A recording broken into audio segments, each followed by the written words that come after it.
उत्तराखंड भाजपा प्रभारी कल से उत्तराखंड के दौरे पर जा रहे हैं। अगर बात करें तो वहाँ कई सारे संगठन के मुद्दे पर चर्चा होगी। इसके साथ साथ लाभ के पदों को भरने को लेकर के भी चर्चा होगी। इस पर हमारे साथ बातचीत की दुष्यंत गौतम जी। सर, कल आप उत्तराखंड दौरे पर जा रहे हो। पिछले कई दिनों से लाभ के जो पद खाली है उनको भरने को लेकर के आप लगातार चर्चा करें, क्या इस बार मुकम्मल होगा?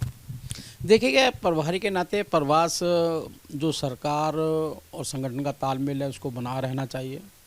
दूसरा, केंद्रीय नेतृत्व द्वारा कार्यक्रम दिए जाते हैं, उन कार्यक्रम को क्रियान्वयन हो और एक दिन की वर्कशॉप है उसमें जाने का मौका मिल रहा है। जहाँ तक दायित्वधारियों का है और उस पर भी चिंता तो की जाएगी, जल्द से जल्द जो भी दायित्वधारी के पद हैं उनका भी कोई क्रियान्वयन सरकार और समाज के बीच में होता है, उसको भी जल्दी गति देनी चाहिए। मेरे ख्याल उस पर भी चर्चा होगी। पिछले कारण भी देखा गया था कि पद खाली पड़े थे बहुत से। क्या इस बार माना जाए कि 2024 के पहले तमाम पद भरे जाएंगे? 2024 ही नहीं, 2023 में ही भर जाएंगे, जल्दी ही भर जाएंगे, क्योंकि हम नहीं चाहते किसी भी कारण से जो समाज के लिए संवैधानिक संस्थाएं बनी हैं उनका जो कार्य है वो कार्य सुचारू रूप से चलना चाहिए और मुझे लगता है जल्दी हम इस पर निर्णय ले लेंगे। कांग्रेस पार्टी की अगर बात करें तो वरिष्ठ नेता है प्रीतम सिंह, वो लगातार प्रभारी के ऊपर हमलावर हैं। कह रहे हैं कि प्रभारी की वजह से ही कांग्रेस पार्टी की दुर्दशा उत्तराखंड के अंदर है। क्या आप बीजेपी के लिए अपॉर्चुनिटी देख रहे हैं इसमें? देखिए, भारतीय जनता पार्टी एक ऐसा राजनीतिक दल है जो संसार के अंदर सबसे ज़्यादा सदस्यता रखता है, जिसके अपने मापदंड हैं, अपने आयाम हैं, उस पर हम चलने का काम करते हैं। विपक्ष का हमें लाभ पहुँचाए, हम कभी भी ऐसी इच्छा नहीं करते।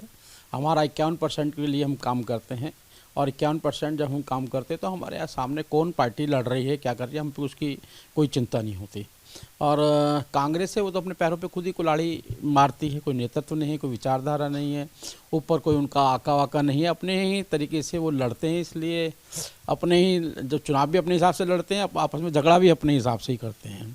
तो मुझे लगता है कि जनता उनसे निराश है और उस निराशा के कारण उनमें आपस में लड़ाई होती है। सर, अगर बात करें तो उत्तराखंड के वरिष्ठ नेता हैं भगत सिंह कोश्यारी, वो वापस लौट आए हैं। राज्यपाल के पद से इस्तीफा देकर के अब वापस आ चुके हैं। क्या आपको लगता है कि उनको संगठन में आवश्यकता है, संगठन में उनके भी जो है तमाम सारे बातों को ध्यान में रख के आगे बढ़ा जाएगा?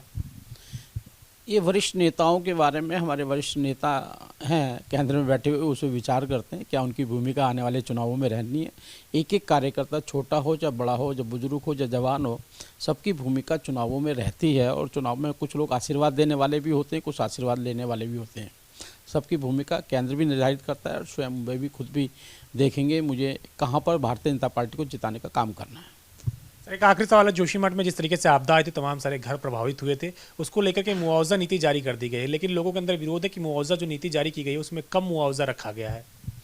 देखिएगा, जो स्क्वायर मीटर के हिसाब से सर्कल रेट होता है उसी हिसाब से ही करना होता है। लेकिन मुझे लगता है कि वहाँ की राज्य सरकार ने जो निर्णय लिए हैं वो जनता के हित में लिए हैं। जनता ने हमें चुन के भेजा है। संपूर्ण संतुष्टि तो कभी भी किसी की भी नहीं होती, परिवार में भी परिवार पूरा सब कुछ एक विचारधारा से संतुष्ट नहीं होता। मुझे लगता है ये विरोध भी चलता रहेगा और वहाँ की जनता खुशहाली भी महसूस करेगी, क्योंकि हमने जनता के लिए ही जीना है, जनता के लिए मरना है। शुक्रिया, हमसे बातचीत कर लेंगे उत्तराखंड के प्रभारी दुष्यंत गौतम जी, जिनका कहना है कि कल से उत्तराखंड के प्रवास पे जा रहे हैं। संगठन के तमाम सारे मुद्दे पर चर्चा होगी और लाभ के पदों को भी भरने को लेकर के चर्चा होगी और उम्मीद है कि 2023 के अंत तक सारे पद भर लिए जाएंगे। कृष्ण रोहित के साथ अविनाश तिवारी, एबीपी गंगा, दिल्ली।